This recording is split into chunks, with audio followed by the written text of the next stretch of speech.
And welcome into another episode of the Young Dad Podcast. I'm your host, Jay, and I'm super excited to be on another episode of this fatherhood journey with all of you. As you know, Young Dad Podcast, where fatherhood begins. Super excited to welcome Eddie onto the show. Eddie, you're the host of New Parent Again podcast, a podcast for families, and your situation's a bit interesting.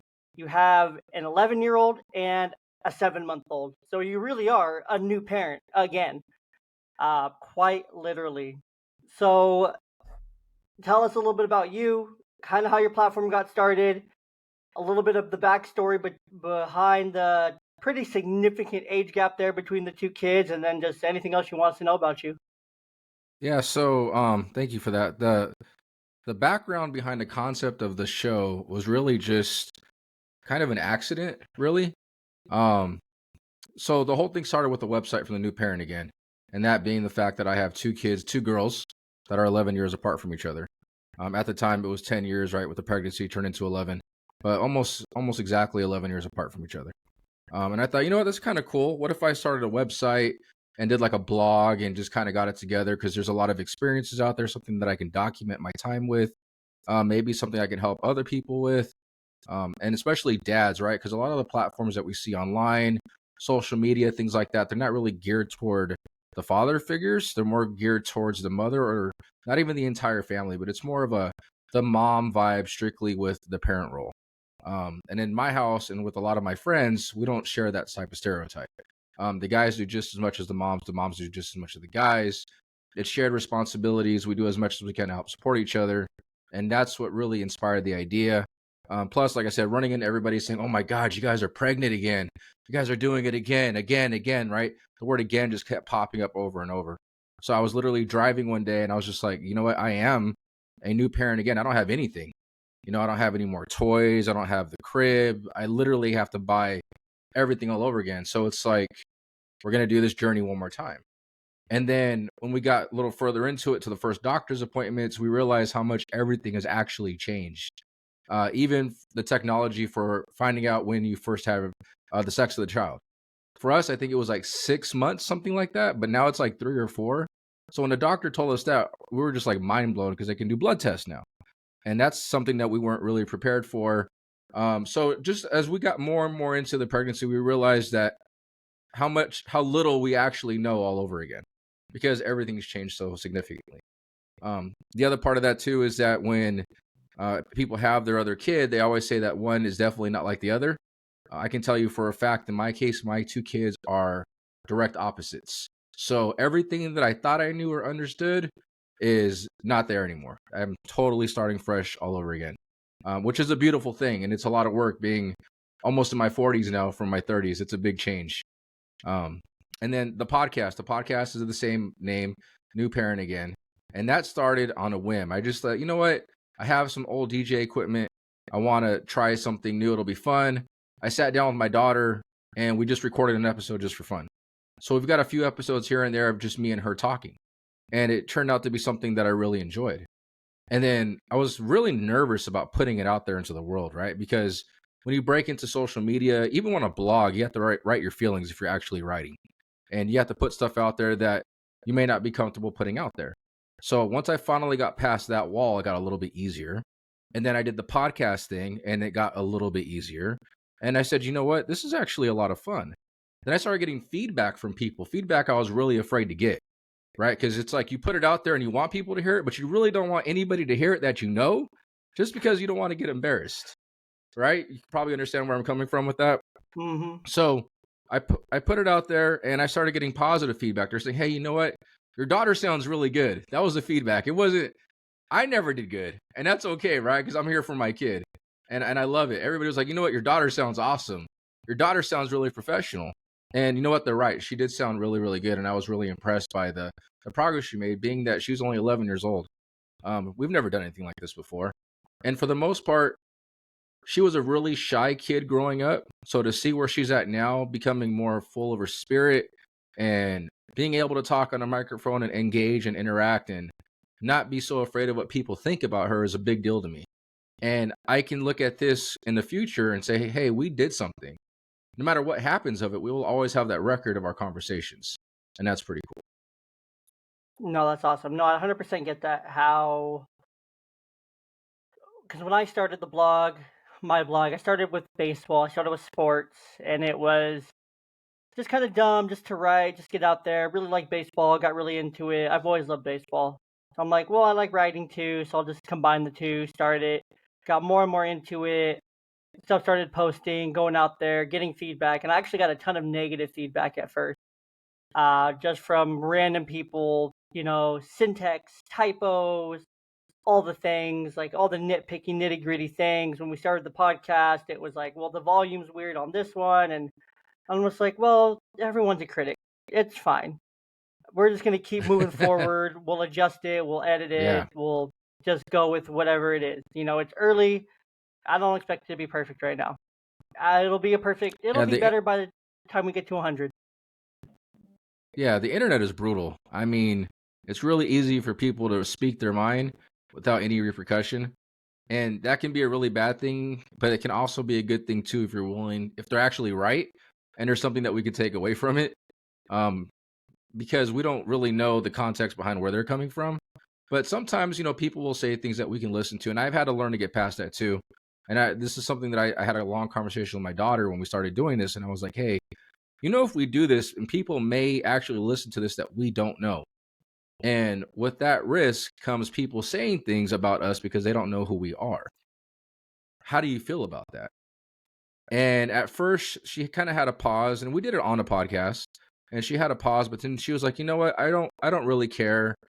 And then I'm thinking in my head, right? Because I know my daughter, and I'm thinking, are you just saying that because we're doing this right here, right? We're having like an interview, so to speak, a podcast, or is that how you really feel? And she said, no, you don't know if somebody's having a bad day or why they're saying that, but I'm just going to keep doing what I want to do, and I'm not going to let it bother me. And I thought, man, that's a really big thing to say for an 11-year-old, because it doesn't matter what age you are. We are very susceptible to people's words and how they feel about us. So she really does have that stance, which I hope she does, right? Where she can stand on her own too and say, I'm going to march to my own beat. That's an amazing thing. No, that's words to live by right there. For her and for you, and it really just echoes a lot of what you and her mom are doing with her. That she's able to have that sense of confidence, sense of self worth, sense of just, well, if they're having a bad day, oh well. I feel worse for them than I do for myself because of them. Yeah. Like they're not. I'm gonna feel worse Yeah. for them than they feel for me, kind of thing. Because I'm gonna keep doing what I'm doing, and that's what it is with this whole atmosphere of podcasting and blogging and whatnot. Is like you have to be okay with just that. Like people might not like it. People might not enjoy some of the things we talk about. Some people might not want to listen, or they might hear my speech impedimenting harder on some days or other days, or be able to tell that I'm recording at different weird hours of the day and night and times of day, or that I'm wearing the same shirt for 3 recordings in a row because I probably wore the same clothes for multiple recordings back to back to back. And that's okay. If you want to nitpick and nitty gritty that hard, cool. But thank you for the engagement, first of all. Thank you for the comment. Thank you for the like. Thank you for boosting this up through the algorithm a little bit. I appreciate that. Cool. But no, it's definitely just something you have to go through and go with, and it's part of it.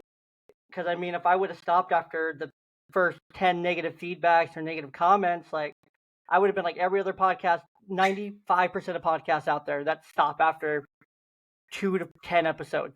You know, I wouldn't be Yeah. nearing on. I wouldn't be over 100 plus at this point. I wouldn't be approaching 150, however many at this point, if I decide to let that stop me and hold me back. So, you just kind of got to say F them to a point. There's always going to be people who don't like what you say. There's always going to be people who don't like you for whatever reason, because your eyes are brown, or your beard's better than them, or you have cooler hats, or because you're doing something that they are probably jealous and envious that they're not doing. At the end of the day is what it comes down to, and they're just projecting that through hate or through mean comments because they want to be able to do what you're doing with the amount of confidence, with the amount of grace. And those people who are commenting are probably just angry adults who know that an 11-year-old sounds better than them on a microphone.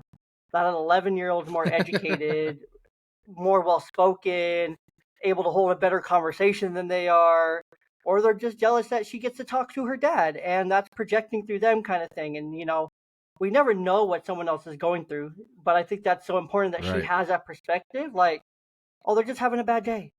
They're just having a bad day. I feel bad for him, kind of thing. Yeah, if I can keep that perspective all the time, I'd probably be a lot less stressed out in life.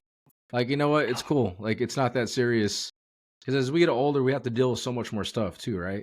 So if I Yeah. would have had that ingrained in me at a young age and held on to it all the way through, and I have a pretty cool temperament, but there's always something that can get to somebody that can create that bad day. But if I could just easily, snap my fingers, remind myself, hey, it could always be worse. Life would be a lot easier and a lot less stressful. 100%. And there is so much that goes on just being a dad that comes with that. Like, I have a hard time imagining right now. Right now my kids are 6 and 3. And, within the next couple of years, I'll probably have another one with my now, by the time this comes out, I will probably be married by the time this comes out. My fiance right now, as it is though, soon to be wife, we have plans to have another child and stuff. And it's just like the diaper days will be back. Yep. Graduated my youngest one from diapers when she was about 18 to 20 months old, and she got out of them pretty quick. Pull-ups, at night. She went through that process pretty quick for her, and um, so I'm just like, man, how do I justify it in my head that I want to have another one and do have another one, uh, kind of thing. So it's a bit hard to think about because that's another level added to stress. But for you guys, how did you and your wife adjust? Was it a plan? Was it a happy accident? Did it just kind of happen? What? So it's not it's more or less planned, to put it poorly, and I can try to Okay. explain it. So we always wanted the goal of having another kid, and it just took that long to have another kid. Now Okay. the actual story goes is that we were up at night and we're getting ready for bed. We're just having a conversation, and it just came up, and it was like, hey, maybe it's just not meant to be. And that was the actual conversation. We started talking about, we should be grateful that we have a kid. Let's not, because we know people that have been in relationships, and I say been in because they wind up breaking because of the stress of trying to have another kid or have a kid in general. It puts a Hmm. lot of stress on them because they want something so bad, and then it gets to a point where it creates arguments, right? It creates stress, and it's unfortunate. Um, so we said, you know what? We have our daughter. She's my mini me, and we're grateful for the fact that we have her. Maybe it's just not meant to be that we have another one. Maybe we should get on birth control and stop trying because we're not getting any younger. And we just talked about it a little bit, and we're like, yeah, maybe this is just what it is, and that's okay if that's what it is. I never wanted. So how do I say this so it doesn't sound wrong? I didn't in the beginning. I didn't want to only have an only child, right? Hmm. It's not that I don't want another kid or to her to be an only child. I was an only child. And I went to school early in the morning and I was picked up late. I was always one of the last kids in daycare.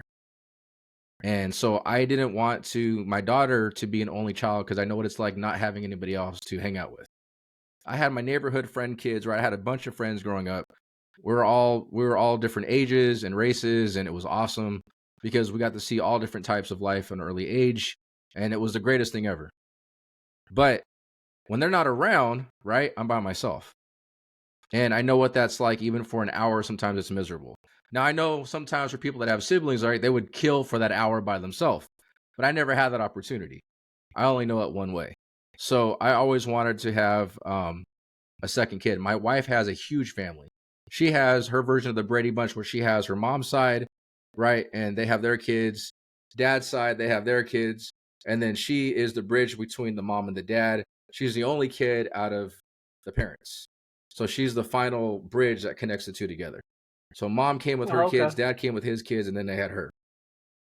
So she grew up with a ton of family. So she always wanted a big family too. So, anyways, fast forward to that night, we said, okay, this is what it is, and that's okay. There's nothing wrong with that. This is where it gets a little fuzzy, but I say The next day, she says it was later in the week, but I always say we're going to go with my story because it sounds better. The next day, she found out she was pregnant. That's Very next day, crazy. she found out she was pregnant. Yeah, So and that's what how it was happened. that? What was that? I feel like that happens a lot. Like I hear a lot of those stories, like, oh, well, we kind of gave up on trying, because kind of stopped trying, and then boom, baby.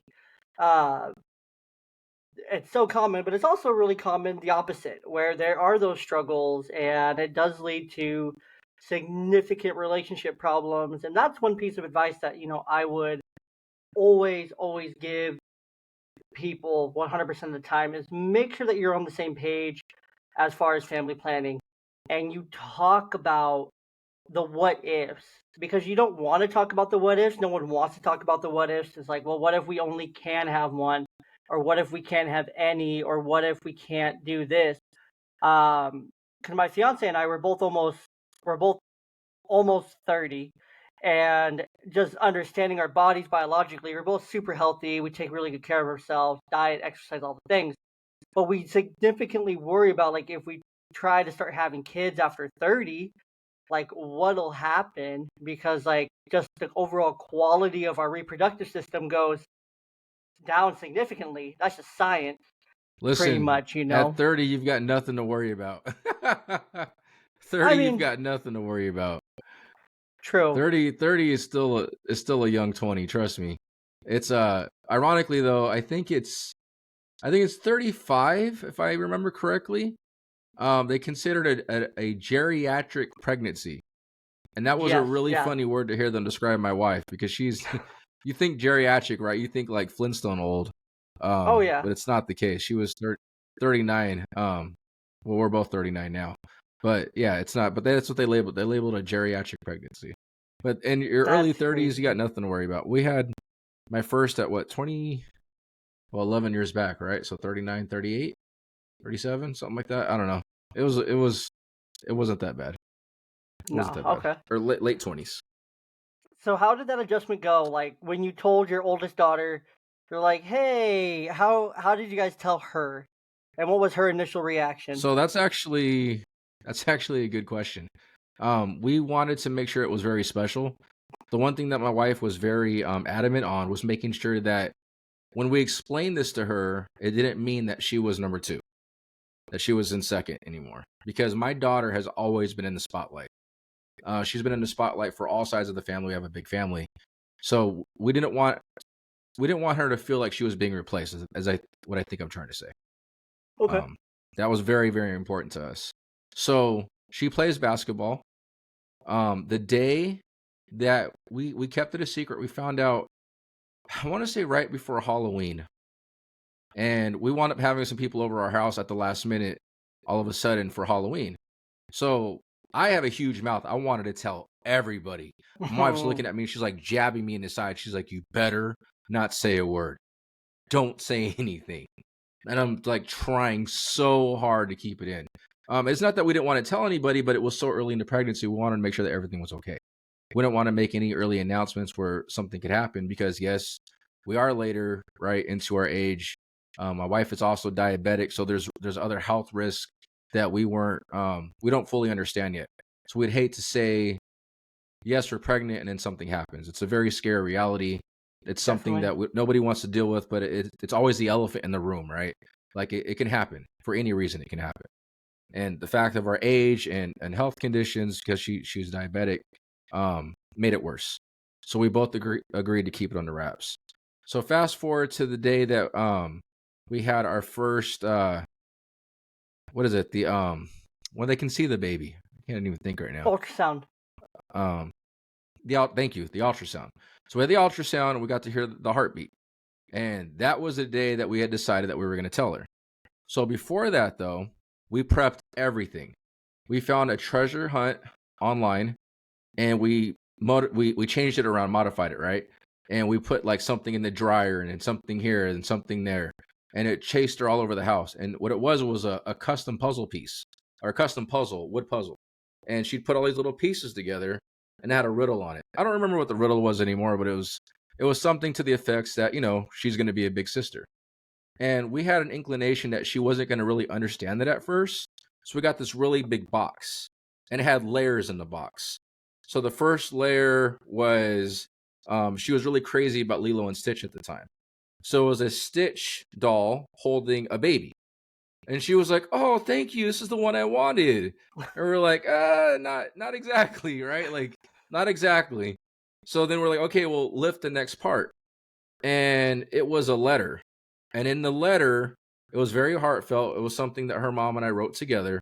And we explained to her that um, when we had you, we had to share our love with you. And it was something that we never knew what it was going to be like until it happened. Now you get to feel what it's like to share your heart with someone else. And then she was still kind of confused, but she had an idea at this point. And Okay. then this is really late at night, by the way. We had I think I mentioned that she played basketball. She was while we were getting the ultrasound, she was taken to a college game where her team got to actually play a scrimmage for halftime. Oh, So dang, we that's cool. missed Okay. that. And yeah, it was pretty cool, right? And so our friends took her to that. After that, we went out to dinner. And this whole time, I'm still trying not to say anything. Fast forward till we finally get home, 10, 11 o'clock at night. We do the treasure hunt. We're going through the layers of the paper. She reads the note. We're recording it, obviously, right? So we can have record of it. And then she's like still kind of confused. And we're like, we kind of still saw this happening. So we're like, lift the last piece of tissue paper out of the box. So she lifts it up and then she pulls up a shirt. And then the shirt says, "Big Sister, finally." And then when she read it, her face dropped. She turned ultra pale white. And she just kept saying, "Really? Really?" And her voice got higher and higher and higher. And then the tears just started flooding, right? And they just turned into this like super huge emotional moment. So it was really well planned. It was executed, I would say, as perfectly as it can be for a late night event. I think like a couple of the clues we sent her in the wrong place, just to make the story that much better. But it was really, really fun. It was very memorable. And now fast forward to what we have now, her sister and her have this ultimate dynamic relationship that I've never seen before. Um, my daughter Penny, the 7-year-old, is my daughter, the 11-year-old's best friend. When she sees her big sister, she screams at the top of her lungs. She shakes her hands up and down, and she wants nothing but to be held by her sister or to play with her. And she gives nobody else that reaction. And she's had that type of mentality towards her, I want to say, till it's about 5 months, which is crazy. And I say it all the time. I hope that bond never breaks. That's awesome. No, that's a beautiful moment right there. So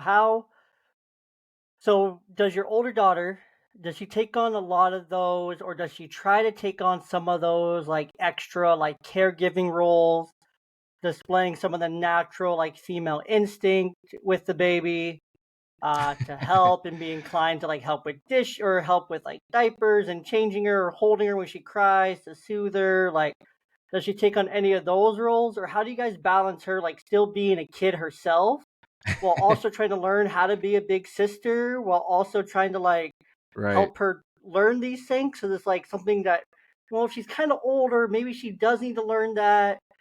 She does need to learn how to be responsible here, while she also does need to be a kid. Like, how are you guys balancing all that? Because there's such a big age gap between the two, and she is older and more mature than your typical older sibling most of the time. Yeah, I mean, it's not like you have a 3-year gap, right? I've got a Yep. decade between the two. So the number one thing that everybody would say is, "Hey, you have a built-in babysitter, you have a built-in tutor, you have a built-in, insert reason here to for my daughter to take that role." And of course, we're Mm-hmm. like, "Yeah, that's going to be great. That's awesome." But the reality is, I don't have the yeah, she does dishes every night type situation. They have that bond already where her goal is not only to love her, but to annoy her. She likes to take her hand and rub it across her face. And then her sister like will get upset at her, but she's like, they're playing already. They're like play Okay. fighting already. So it's not so much motherly, it's definitely big sister. Okay. The first time that we had her change her diaper, she almost threw up on herself. It's a moment that I have locked in my safe of great memories forever because I Core can still hear memory. her dry heaving. Yeah, it's a core memory for sure. I can still hear her dry heaving, and I think it's awesome. right? I think it's hilarious. But she will help. If I need her to help, if we needed her help, hey Gigi, can you do this? Can you hold her so I can take care of that?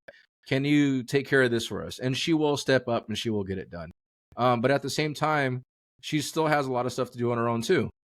She's got homework, she's got sports, she's got her friends. And like the question you asked is like, where's that balance, right? Where's that line? And I don't know. I don't know what the right answer is because everybody's different, everybody's household's different. But I don't 100%. expect her to change every diaper. I don't expect her to wash every dish. I just expect her to help out where she can and when we need her. If she can step up when we need her to help, that's all that I ask for. Because it's like, and having two young kids yourself, right? If somebody can take them on for 5 minutes so you can go do that one thing you've been trying to get to for the last week, I mean, that's huge. You'll take that 5 minute 100%. long journey all day long, 100%. right? Yeah. And every parent that's listening to this is like, yeah, I'd kill for that 5 minutes every once in a while. So I'll lean on her for when I need that 5 minutes. I try not to take up too much of her time. And some people say, well, it's her sister, it's her responsibility. True. But she has homework to do and other things that she needs to get done. And I don't want to expect her to be a parent, right? I do expect her to be her big sister and to be my helper when I need her to be. And she definitely fills that role. So I don't say anything negative about her. I think in my eyes, she's doing exactly what I would want her to do. She's engaged with her sister. She helps her parents where she can, and she's still taking care of her own life and responsibilities. So I in think my that's a eyes, she's great. doing exactly what she needs to be doing. I think that's great. Is just not putting too many expectations on her.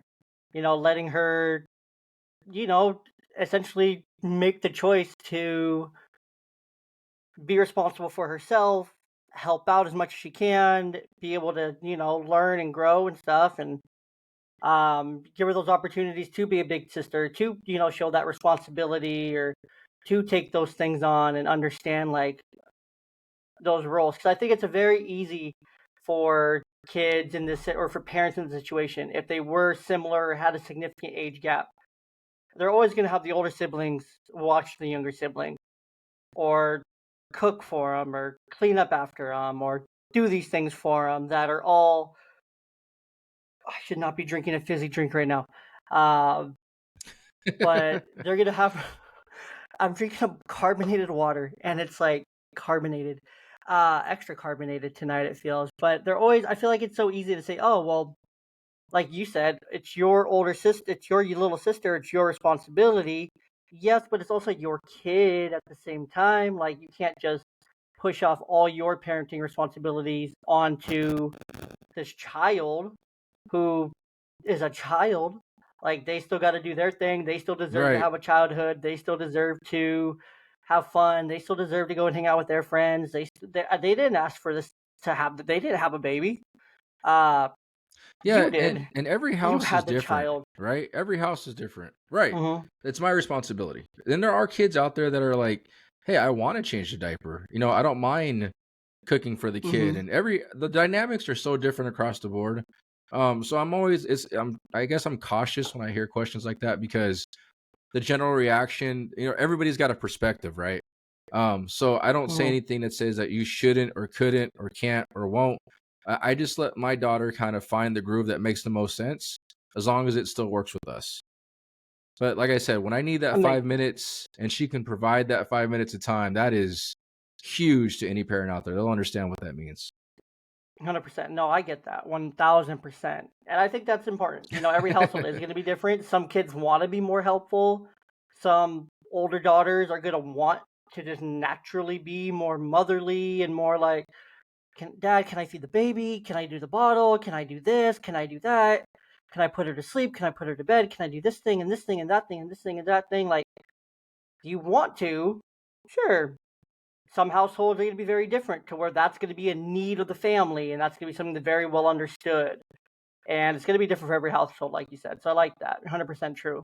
Um, what have been what's some of those like stereotypes you face now, having the age gap between the two? Because I'm sure there's been some stereotypes that have come along with that. Some weird comments, some off the wall kind of things that have come your way with the age gap between the two. Or what even what kind of dad stereotypes do you face in like your own like day to day, or that you see a lot in your own life or through your own show? Well, I can tell you that as far as the comments that I've heard, they're not probably what you would expect. I've actually had people approach us and say things like, bless you for doing it all over again. Or, I wish I could do that, but I don't think I could. I hear a lot of that. People have actually come up to me at my daughter's school as I'm getting one kid out and the other kid in, or, whatever the situation is. And they're like, I would love to do that again, but I just don't know if I could do it. Or, man, I remember what it's like. I remember when I couldn't sleep for like 8 months, whatever that situation is. And all of that is true. Because it is difficult. Getting older is real, right? We slow down as much as we don't mentally slow down. Our body does slow down. Um, it's harder to wake up sometimes. It's harder to run off of just a few hours of sleep, right? And you definitely do that. My wife and I haven't had a full night's sleep. I think we had one since the baby was born, and that's not an exaggeration. She goes to sleep about 7. She wakes up around 11. She wakes up between 2 and 3, and then she wakes up again sometimes around 6. And it's been like that since she was born. It's actually gotten better in that broken sleep. There was a lot more minis in between that, right? But it's a lot Mm-hmm. harder to function off of no sleep the older you get.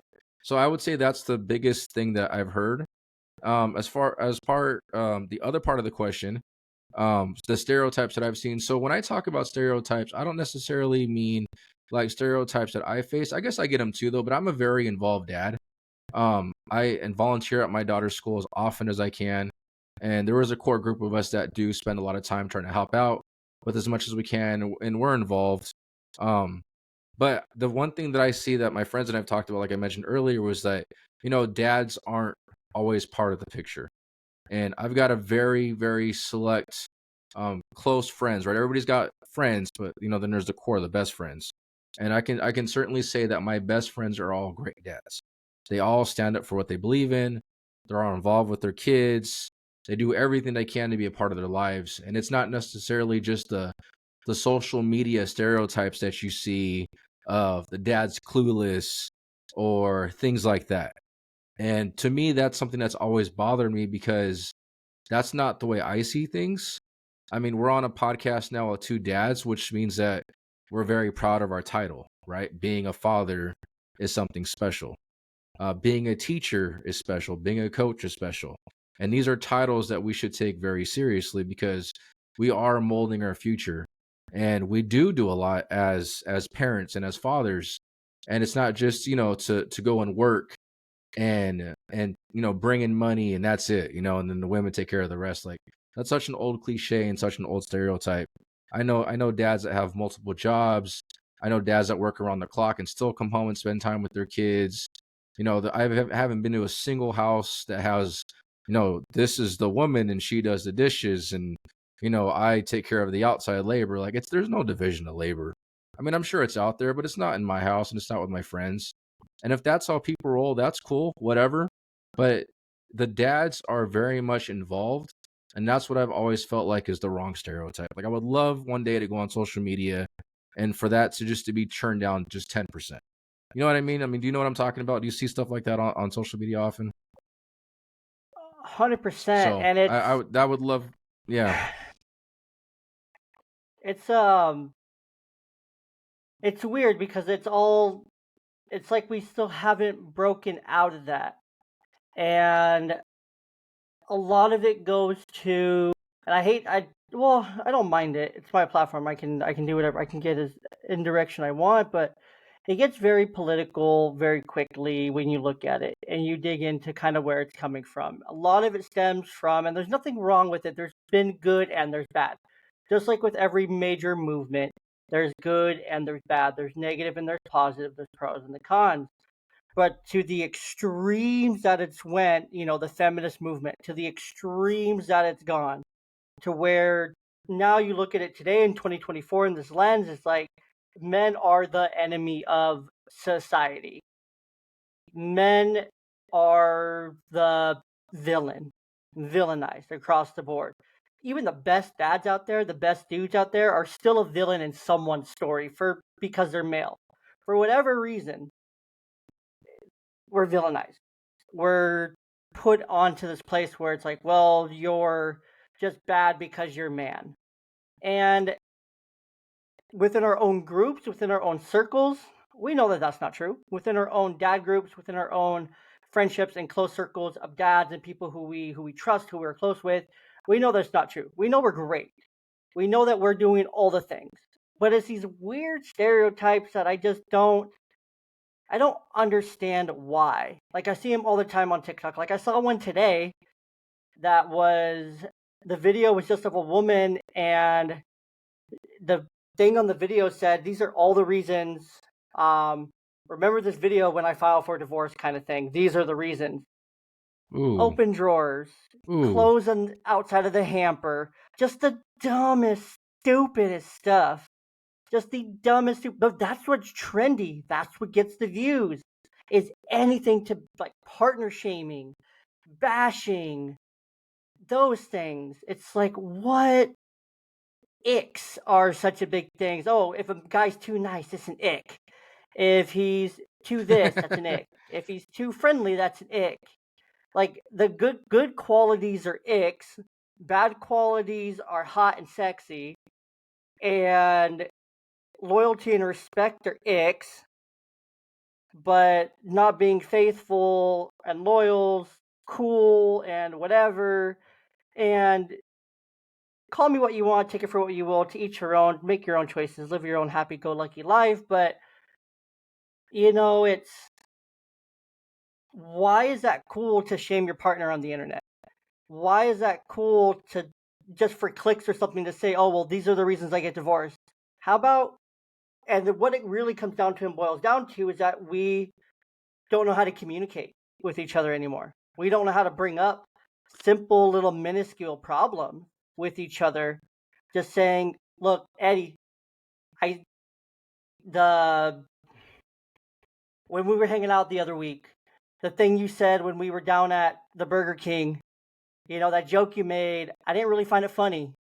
And I would appreciate if you don't make those kind of jokes like that. Or, hey man, I know I haven't told you or haven't opened up to you, but the joke you made about my wife and my family, we're actually kind of struggling right now with some of those things. And that one cut a little bit deep. We don't know how to do that, where it's just very basic and very open. Like, I don't have to tell you my whole story.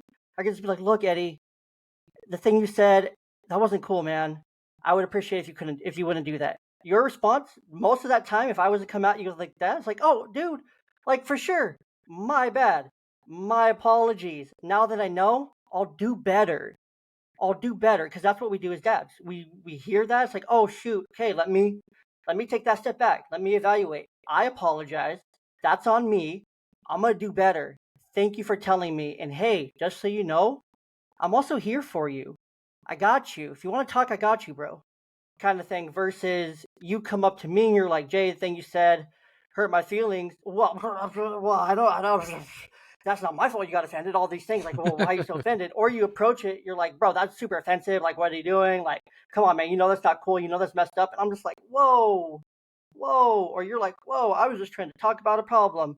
So we don't know how to A, communicate it, or B, we don't know how to react in a positive, reassuring way, is what it comes down to. So all those Yeah, partner shaming videos all come down to that too. It's like, well, let me shame my partner instead of just going and saying, hey, you know, I noticed that the drawers have been open a lot. I know it's not the biggest thing, but could you work on that? Could you do this thing a little bit differently? Just want to give you a friendly I think reminder. a lot of it's just. Go ahead. I was gonna say, I think a lot of it's just misery loves company, right? Mm-hmm. Like people like to complain, right? The news, 100%. people watch the news not for the great stories of the day, but for the drama that happened. Mm-hmm. 10 cars were broken into, 5 fights started, and 1 burglary occurred last night. That's the news, and that's what we see, and that's the reason I don't watch the news. It's not that I'm uneducated; it's just that I find a lot of it very negative. Mm-hmm. And it does get people talking, and there is definitely conversations to be had around a water cooler about all the drama that happened, but especially on social media, because if somebody is upset about something, and they put it on social media and somebody can relate, and somebody else can relate, And then it's something that they like to talk about and gab about. And then that's how things go viral.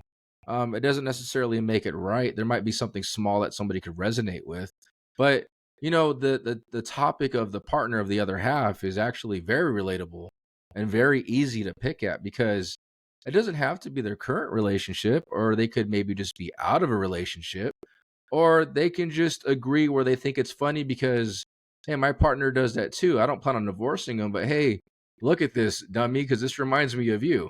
And maybe they're laughing about it.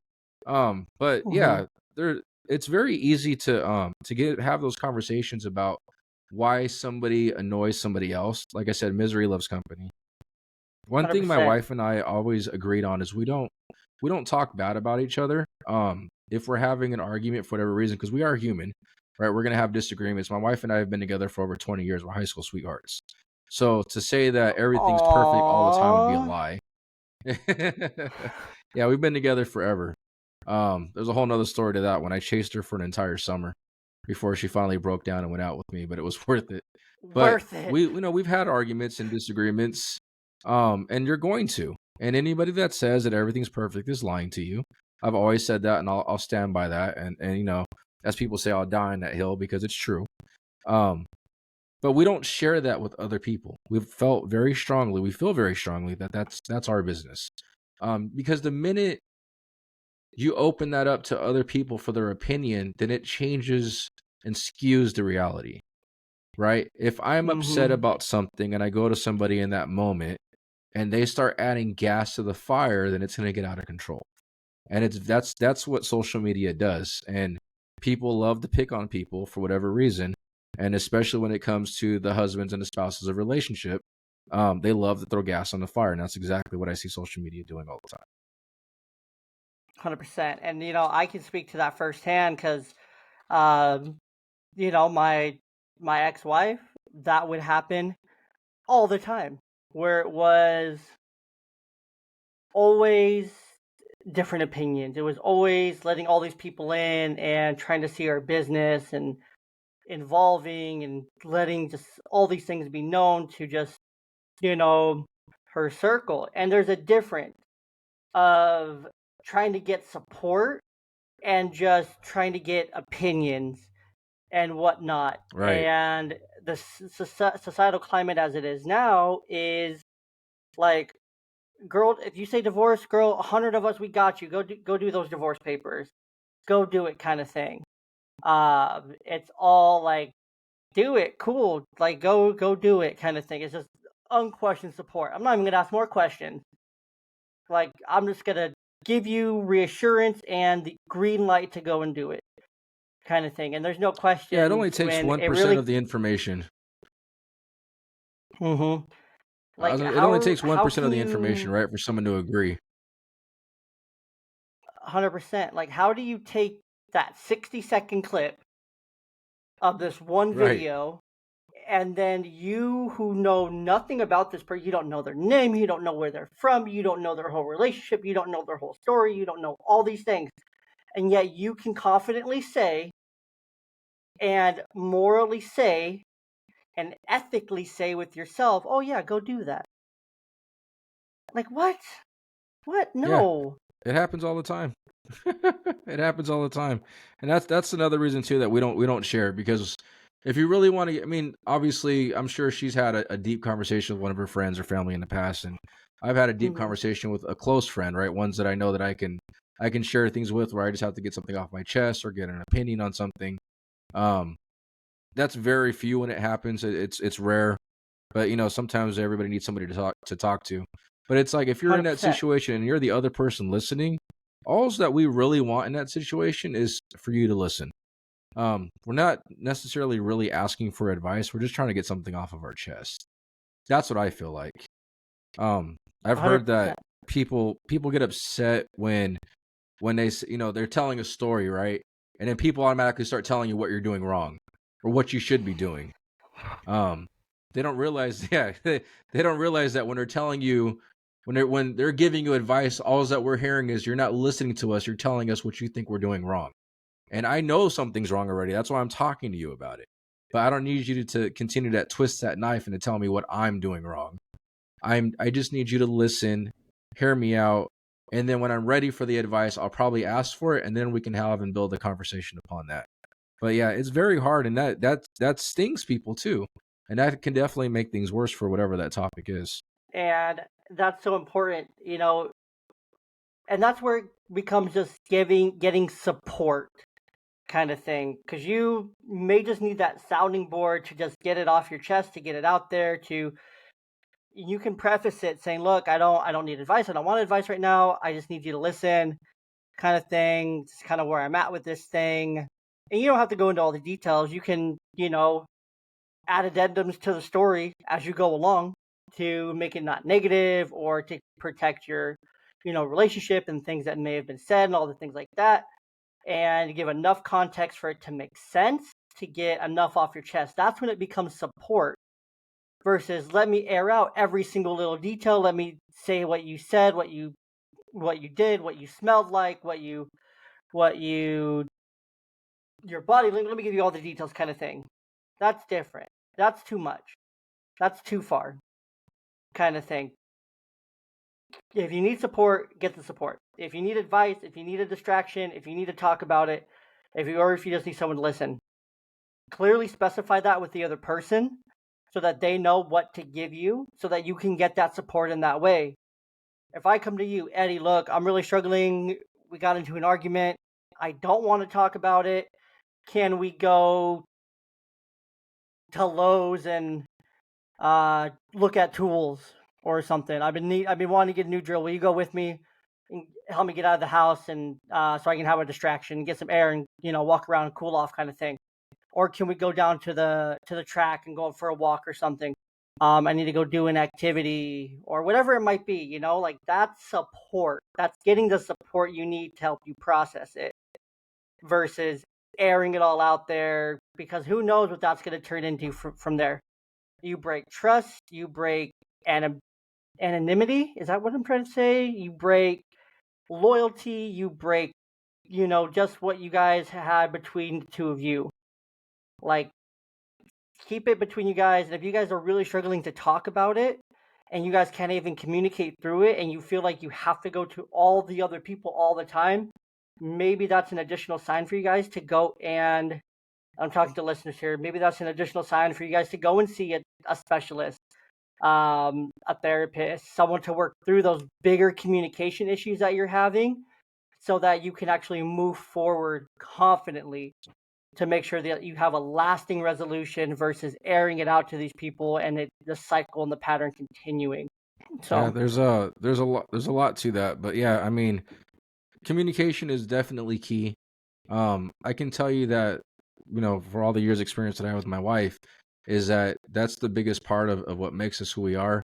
And there's even a lot to be said sometimes when we're not communicating, if we're not happy at the moment. Sometimes you just have to give each other that space too, because sometimes there's a lot more words in the silence than there is in the volume. And you got to learn how to respect that. And I can tell you that when my wife was she was going through postpartum after our second baby recently, that was tough. That put a big stress on our relationship, um, because it was just a lot to go through.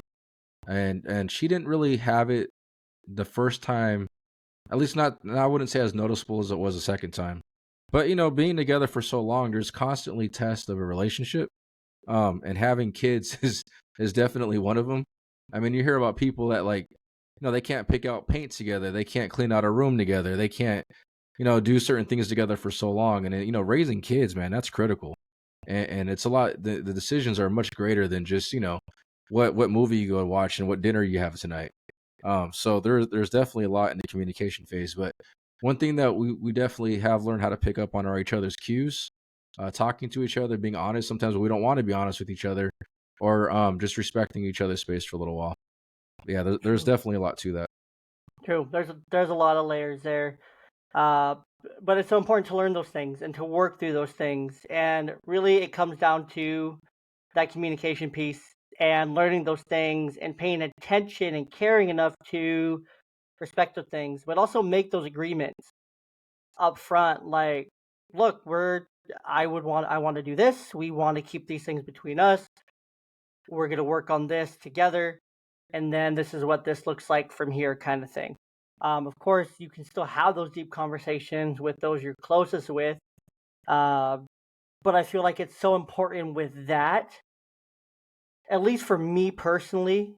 You may disagree. For me, it's important to go back and disclose that kind of thing, because like I want to know who knows what's going on, kind of thing, in my home, in my relationship. Like I want to know, and maybe it's just a me thing, but I want to know like how many people are you telling? What are you telling them? Because I want to know how these people that you're talking to are interacting or trying to influence our relationship and whatnot. Are they people who are against it, for it? Where are they at, kind of thing? Like I want to know that. I don't need to know all the details that you talked about, but I would like to know like if it was something significant, like just who you talked to. Uh Kind of thing. And if they offered anything, if you were just talking to vent, or if you got some opinions or anything that you can bring back that you want to talk about and regroup about, kind of thing. So, Yeah, I don't think, but again, we've been together for so long, right? I don't really don't go down that road with her. And I guess it's because we know it doesn't really happen. You know what I mean? I can see where you're coming from, but for us, it's like, we really don't talk about our relationship, or we don't badmouth each other. Um, there's too much to that. You know what I mean? It's very easy to have a weak moment to reveal something that's not even there. If you know what I mean, like if you let your emotions mhm. speak for you versus the facts. Um, and I think that's what we had that agreement such a long time ago, that we don't talk about a relationship in any negative way. If we're upset, we don't really vent to anybody else about it.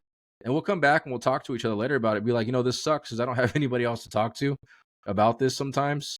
So then we wind up talking to each other again, and that's okay. And then we'll be like, you pissed me off the other day, and they'll be like, well, you pissed me off too, and then we'll have the conversation.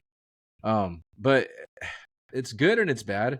I think it's great though, because that it's gonna sound corny, but it's true. She's my best friend, right? So who better to talk to than your number one best friend about the situation? Because outside of that, it doesn't even matter. You know what I mean?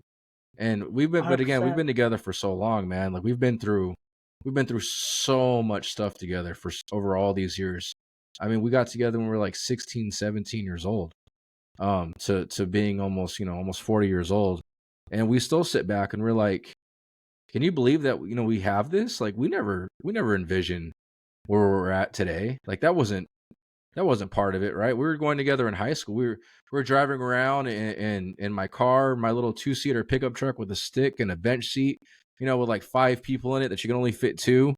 And we're going to different house parties and finding stuff to do and get into. And at my age, thank God, cell phone pictures weren't really a thing yet, and we were out having a good time. And we didn't have what today is. We weren't thinking about that part.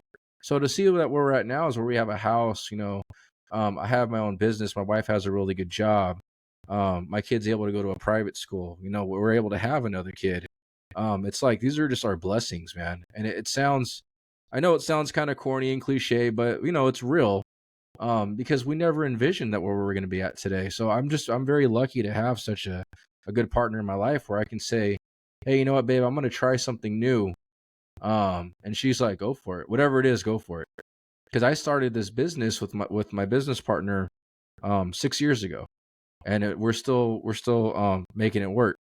And then I was like, you know what? It's getting kind of slow though. I think I'll start another thing with a friend of mine. So let's build some websites and see how that goes.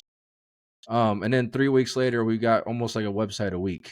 We're actually at 5 websites, so we've grown faster than that. So it's like, okay, well now we got to slow down. Um, so there's a lot to being in a relationship for such a long time. But I mean, that's, we look at each other and we're like, we're probably going to be together. We've probably been together before, right? And we'll probably be together later, if you believe in that kind of thing. But Mhm. I've traveled for an old job, and she supported me for that. And I give her a lot of credit, because I wouldn't be where I'm at today if it wasn't for her having my back. So I can definitely say with 100% validity that I trust her, and her judgment and what she says, because I know she's been there for me. We were there for each other when we had literally nothing in high school. When we bought the house, talk about trials and tribulations. When we bought the house, a few years later, we had let's see, hold on, I'm out of order here. It was during the recession. We had just bought the house, and I was a supervisor at a warehouse, and they were shutting the warehouse down. And she was pregnant with the baby. So everything that was happening was like, it got really scary really fast because I didn't know what the hell was going to happen next, right? I was in my early 20s at the time, or late 20s at the time, and I thought I had everything figured out, and then I just realized that I wasn't ready for anything. And we've had events in our lives like that happen multiple times where we just don't know what's going to happen. But the one thing that I do know is that I've got her covered and she's got me covered. So I'm very, very blessed to say that within my relationship, I have somebody that's got my back, where I know that she's going to be there for me 100%. Likewise. 100%. I think that's important. Coming back and communicating with your best friend and working through that together and having that agreement and having that, as a kind of a non-negotiable, and be able to talk it through, because it's so important to talk those things through. Like you mentioned, you pissed me off. Well, you pissed me off too. Okay, cool. Let's talk Yeah. about this and let's get through it. And We'll do that. Now I understand why I pissed you off. And now you understand why you pissed me off. And now guess what? Both of us can try to be better and not do that again. Yeah. Because we Yeah, and we respect don't each even other have to and we see love eye each to eye. other and we want to continue. So Yeah, we don't have to see eye to eye on it. We can just know that it happened, because it's not perfect, right? We're different. We have different opinions. We see things differently, and that's okay. Like I'm gonna make her mad. She's gonna irritate me, and that's okay. Like that's all part of the journey. But I didn't marry myself, right? I married, even like with your friends, right? You have arguments and disagreements with your friends all the time. Like, guys, we talk shit. And my wife does too, and I love it. I love it. And that's the other thing about, with my family is we're very honest, and we're very playful, and we like to have fun, and we have to respect each other's boundaries at the same time, right? And that's where it comes, like, that's my struggle with my kid, is that she is such my mini me. She talks the same amount of trash that I talk. And it's like, it's like, oh, I want to get mad at you, but I can't, because I literally made you this way. Right. The thing with her is, like, I have to teach her how to find that boundary, right? Like, yes, we can joke around, yes, we can make fun of each other, but no, you can't take it too far. And ultimately, in the end, I am still your father, so be careful where you do it at, because people don't understand the game that we play, and they may take it the wrong way. 100% time and place. My dad and I are the exact same way. My dad and I get it from him 1000%. Where we can make you love us real easy. We'll be great. We'll be solid. We'll be two peas in a pod. But if you step us the wrong way, or talk to us the wrong way a couple times, like, we'll let you have it, and then you might not like us anymore. And so with my daughter, my oldest daughter, like, I took her to work today, and all my coworkers were like, "Whoa, she looks just like you!" Like, we're looking at a little girl version of you right now. Like, that's is crazy. And it was just, and I think about that all the time. Like, she has the same trait as I do, to where, like, we're so similar. Like, she could get me going in 2 seconds. I can get her going in Yeah. 1 second if I really want to. And we'll joke and we'll get at each other, and it's so easy. And she has that same thing where it's like, she can either make me love her a whole lot real easy, or she can make me want to throw her into oblivion the next second. Yeah. So easily. Yeah. And no, you guys are going to go head up for a long time, because you're so alike. We're both so stubborn. We're both so stubborn in all the same ways. And it's just funny. But she's so much more emotional than I am, and she gets that from her mother. So that's an extra little caveat here because I'm blunt, I'm honest, I'm straightforward. Like I'll tell her exactly how it is. Like tonight, I was like, "Well, you lost your remote. That sucks. No TV for you."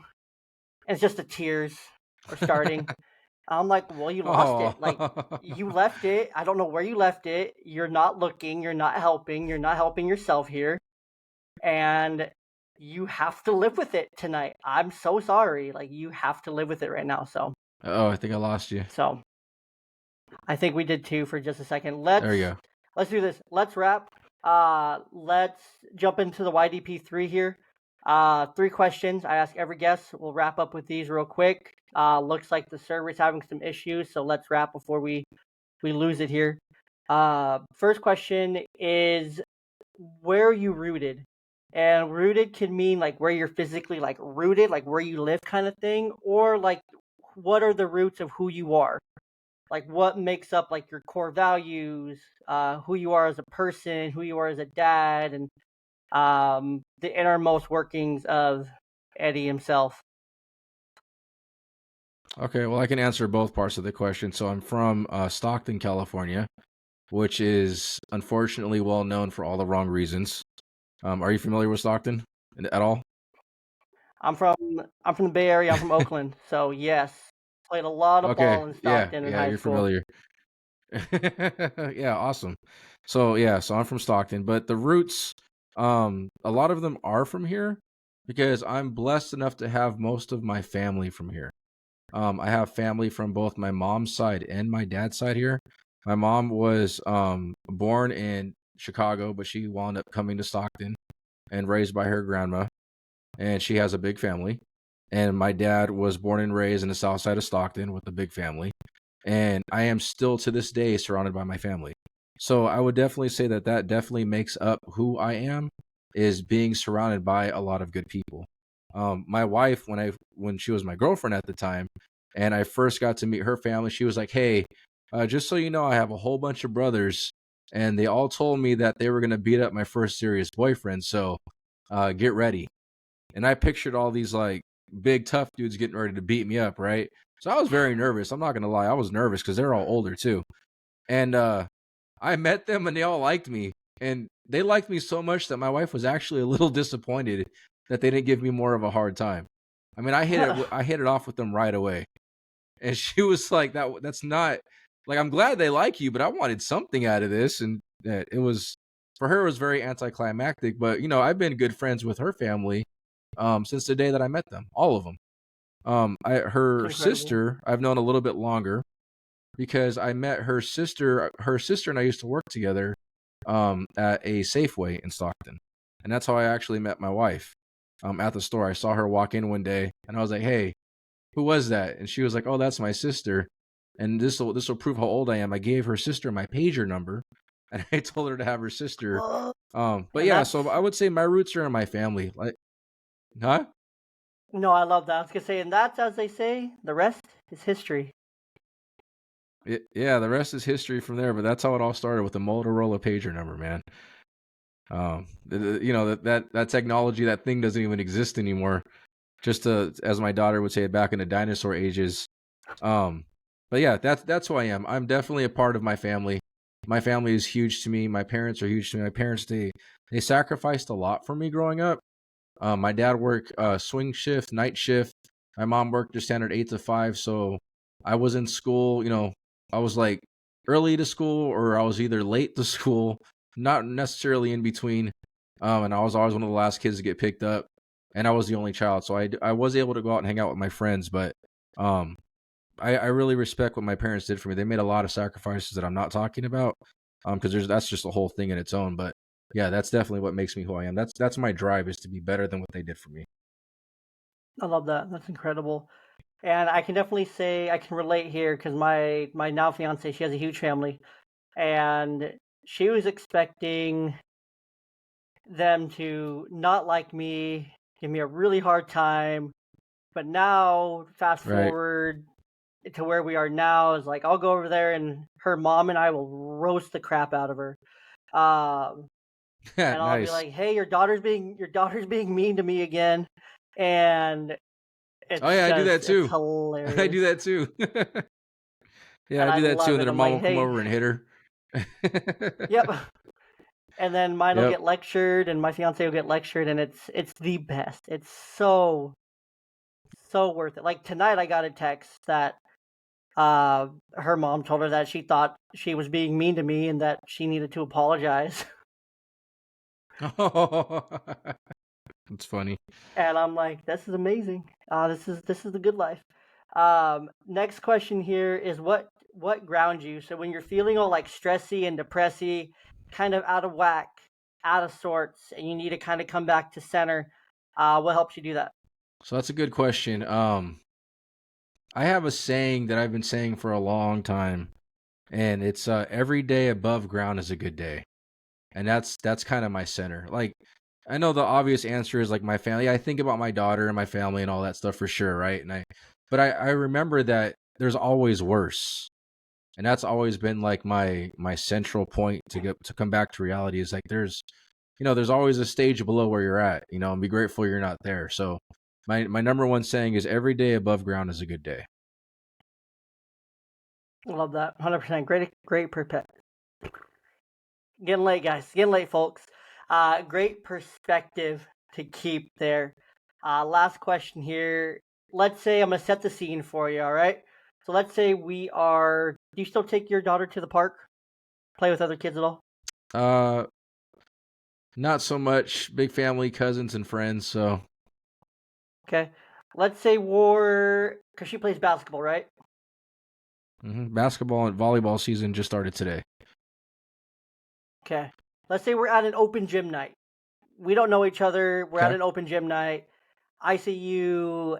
You look happy and engaged and present, and you're just having so much fun and full of life, right? I can look at you and I see joy.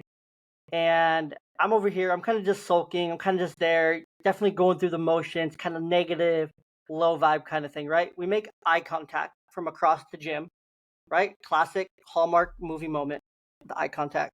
Uh, I see you, you see me. We do the thing, make the eye contact. I approach you, I come over to you, and I'm like, look, man, I don't know you, you don't know me, but I see you are having so much fun right now, right here with your kid, and you look happy, you look joyful. What is your secret sauce? What do you got going on? What am I missing? Because I'm not there at all. I'm opposite. You can just tell low vibes, all about me. Bags, tiredness, low energy, all the things. Uh, in that moment, you get to tell me one, maybe one and a half pieces of advice to try to share your secret sauce with me. It's not that bad. Whatever it is, it's not that bad. It kind of goes back to that last part, but it's true, man. It's not that bad. Like I was saying earlier, we just got the house. We're getting ready to get married, have a baby. I literally lost all sense of a foundation from underneath me. Super scared, super young. I had no idea what was going to happen next. And there's different pages of my book that are like that throughout my life. But in the end, it's not that bad. So what I've learned to do is I've learned just to just try to appreciate what I have. And the biggest thing that I've learned to stop doing, and I'm still trying to figure this out. My daughter and I talked about this on the podcast before, is that stop comparing yourself to other people. Like I think that's such a big mistake that we make. I make it all the time. Is I'm wondering like, man, what are they doing right that I'm doing wrong? Well, the what I'm doing wrong is trying to figure out what they're doing right because I don't know what's going on in their lives. I don't know how true this moment is or anything else. But my answer is always going to be it's not that bad. Whatever it is, like talk through it, get it off your chest, and enjoy what's happening around you while you can because we don't know how long we have to enjoy it. Love that. That's an amazing perspective to keep right there. Well, Eddie, thank you so much for your time tonight. It's much appreciated. Thank you for your flexibility, your openness, and everything that you shared this evening. Go ahead and tell the people a little bit about where they can find more of you, listen to your podcast, and all those things. Yeah, thank you. So the website, everything on the handle, newparentagain.com, New Parent Again podcast.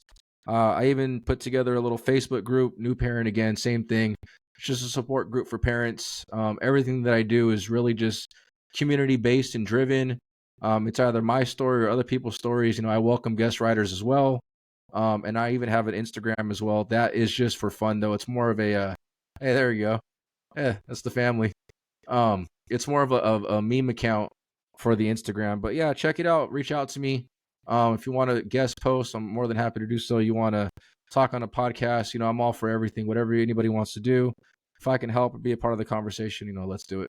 And thanks for having me on the show, man. I really appreciate it. It was fun. 100%, That's man. my Well, I daughter right appreciate your there. time.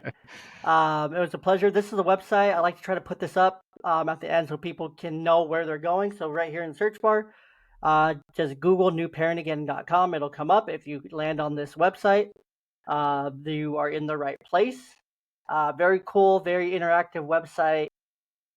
Very easy to use, very friendly. Lots of great different articles here, as you can see.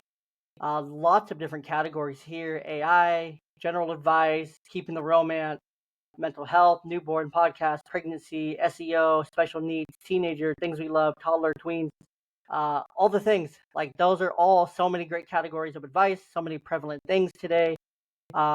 Anything on this that you want me to highlight before we end, specifically here on the website? So I will say this, the SEO, it does seem kind of out of place, but that's because, like I said, I like to just give back as much as I can.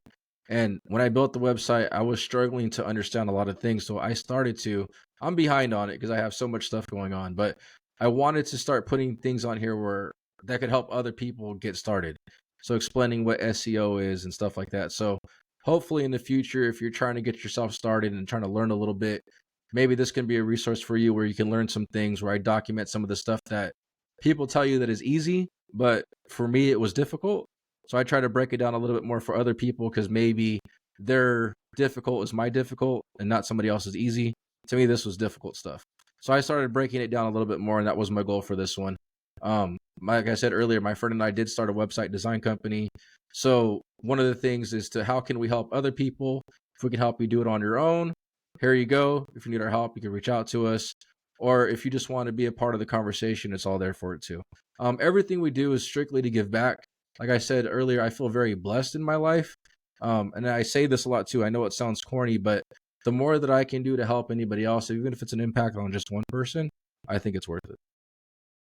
100%. And that's, what we live by here at the Young Dad Podcast as well. If we can reach one person from each episode that finds value from it, that takes something from it, that gains something from it, that it reaches, that it's supposed to reach, we're winning each and every single episode, no matter how many downloads, how many numbers, no matter what happens at the very end of the day. So yeah, with that, Eddie, I'll let you go to bed.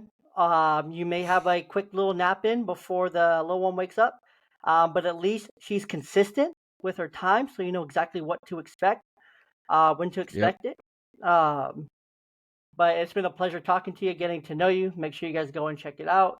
Check out the blog, interact with it. Tons of great stuff. The podcast, all the things. Eddie, you're all over social media: Facebook, Instagram, Threads, all the places. Uh, Super easy to find you guys. So definitely go and check it out. But until next time, until next week, guys, we'll be back with you again.